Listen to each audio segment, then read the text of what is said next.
অবশেষে পূর্ণাঙ্গ কমিটি প্রকাশ করেছে ঢাকা বিশ্ববিদ্যালয়ের শাখা ছাত্র শিবির। বুধবার বিজ্ঞপ্তির মাধ্যমে এই কমিটি প্রকাশ করা হয়। কমিটিতে থাকা ছাত্র আন্দোলন ও মানব সম্পদ উন্নয়ন বিষয়ক সম্পাদক মোহাম্মদ মাজহারুল ইসলাম স্নাতকের ফলে বিভাগে প্রথম স্থান অধিকার করে গোল্ড মেডেল পুরস্কার অর্জন করেছেন। শাখা শিবিরের একটি সূত্র তথ্যটি নিশ্চিত করেছে।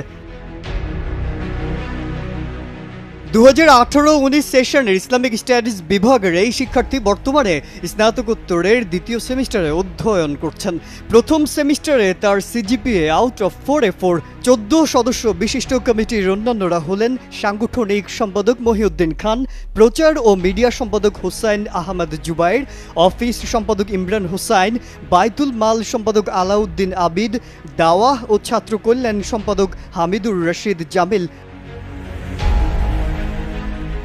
এছাড়াও সাহিত্য, সংস্কৃতি ও প্রকাশনা সম্পাদক নুরুল ইসলাম নূর, বিজ্ঞান ও ক্রীড়া সম্পাদক মোহাম্মদ ইকবাল হায়দার, শিক্ষা ও গবেষণা সম্পাদক মোহাম্মদ আনিস মাহমুদ সাকিব, আইন ও মানবাধিকার সম্পাদক রিয়াজুল মিয়া, ব্যবসায় শিক্ষা ও আন্তর্জাতিক বিষয়ক সম্পাদক হাসান মোহাম্মদ ইয়াসির এবং স্কিল ডেভেলপমেন্ট সম্পাদক হিসেবে আবদুল্লাহ আল আলামিনের নাম রয়েছে এই কমিটিতে।